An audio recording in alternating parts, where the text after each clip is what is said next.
जानते हैं कि क्या हम मसीह भाई बहन इस होली के त्योहार को मना सकते हैं। जिस तरह रोमियो 12:2 में लिखा है कि तुम इस संसार के सदस्य ना बनो।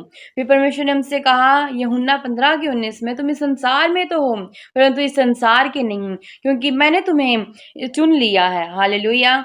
परमेश्वर ने हमें कितनी अच्छी बात कही कि हम इस संसार में तो हैं परंतु इस संसार के नहीं, क्योंकि परमेश्वर ने हमें मुझे और आपको चुन लिया है, तो हम इस संसार के सदस्य नहीं बन सकते।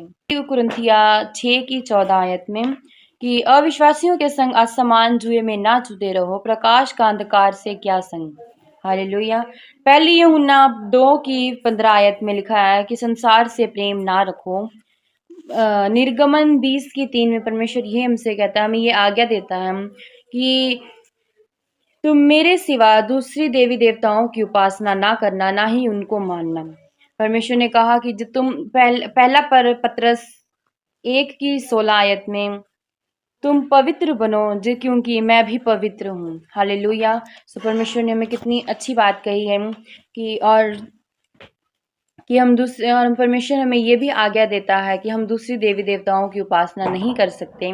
और परमेश्वर जिस तरह हमें ये बताता है कि तुम पवित्र बनो जिस तरह मैं पवित्र हूँ। परमेश्वर हमें कितनी अच्छी बात बता रहे हैं कि हम इस संसार में तो हैं परंतु इस संसार के नहीं, क्योंकि परमेश्वर ने हमें और मुझे और आपको चुन लिया अपनी महिमा के लिए, अपनी कामों के लिए। परमेश्वर ने आप सभी को और मुझे चुन लिया है। हालेलुया। तो यदि आप अभी भी इस त्योहार को, इस होली को मनाना चाहते हैं, तो परमेश्वर के लहू में चाहते हैं, तो आप परमेश्वर के ब्लड में, परमेश्वर के लहू में रंग जाइए।